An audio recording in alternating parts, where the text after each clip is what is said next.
Oh my gosh, I'm so sorry. Minecraft movie throws all its eggs at a relentless silliness that infects the film's entirety, forcing it to often forget the fundamentals of storytelling in favor of mindless screaming, painful musical numbers, and Jack Black endlessly yelling words from the Minecraft wiki. For a game that so effortlessly harnesses the magic of imagination and self-expression, it is so disappointing that the film feels incapable of crafting an original idea. Visually speaking, the film is very dedicated to its unique, albeit polarizing, CGI style, which often somehow manages to look beautiful. Assuming none of the actual live-action characters are on screen through some truly horrendous-looking green screening that completely undermines the hard work that has gone into representing the Minecraft universe. Some mobs look great, particularly the Endermen, and some just look awful, such as the villagers, but you do quickly become used to the style, and there definitely are some frames worth appreciating. Most of the cast isn't given much to work with either, with Jack Black and Jason Momoa stealing every scene with their deep commitment to infusing a bubbly energy into the film. And for the most part, this is undoubtedly the best aspect of the film, and it manages a few laughs if you're willing to cave into the silliness yourself. However, despite the occasional laugh, this dedication frequently impedes the storytelling of the film, leaving characters with so little depth that they are defined purely by a singular trait. For example, Danielle Brooks' character is introduced as a woman who loves animals, and when the credits roll, audiences will view her as a woman who still loves animals. There are some attempts at layering characters, particularly with Garrett and Henry, but these attempts feel like building bridges out of gravel, and everything quickly begins collapsing. Garrett's financial struggles venture into some genuinely interesting territory through the immense pressure growing up places on everyone.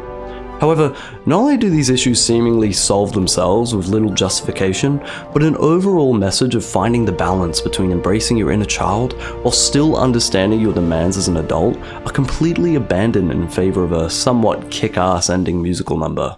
On the other hand, Henry's internal struggle with his creative dreams are the core of the film's message. It is harder to create than it is to destroy, which is a respectable message that is ironically presented so uncreatively, with characters essentially spelling out the message rather than addressing the genuine weight this issue has, particularly in a time when true human creativity is being tested so dramatically with the rise of AI. This definitely isn't to say that the film should have addressed AI, but more time spent on developing the message, rather than simply explaining it, would have given the film some legacy beyond the ravine of memes the movie has spawned. The meme culture surrounding the film, while admittedly amusing, highlights a serious issue with the film's structure and journey. Too often the story feels aimless, with Minecraft iconography appearing simply for the purpose of Steve explaining it by absurdly yelling out their names in true video game NPC fashion. Chicken jockey! Meanwhile, the film's villains, a gang of pigmen, attempt to take over the overworld. But the stakes only sound dramatic on paper. When rendered, the villains struggle to ever feel intimidating or worth worrying about, making the final act of the movie feel draining and a cluttered mess of CGI. Between the sequences of the generic A-plot journey for a MacGuffin is an odd but truly memorable B-plot where Jennifer Coolidge falls in love with a villager that has wandered into the real world. It is baffling how so much screen time is dedicated to a joke that becomes so deflating so quickly.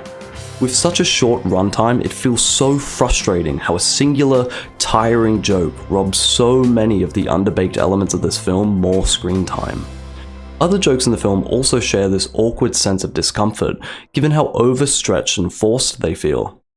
The occasional musical number feels like such a forced way of having Jack Black sing, and a sequence where Steve and Garrett have to essentially 69 to fit through a hole truly shows the misguided direction the film got far too lost in chasing, abandoning so much storytelling potential for quick laughs and shocks that seem so desperate to be memeable.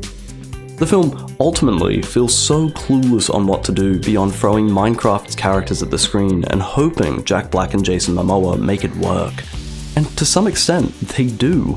There is undeniably some silly fun to be had with the film, but its frustrating lack of depth, directionless structure, and weightless stakes too often hold the film back from anything beyond even mediocrity. Kids may get some genuine joy from the film, but even they deserve far better.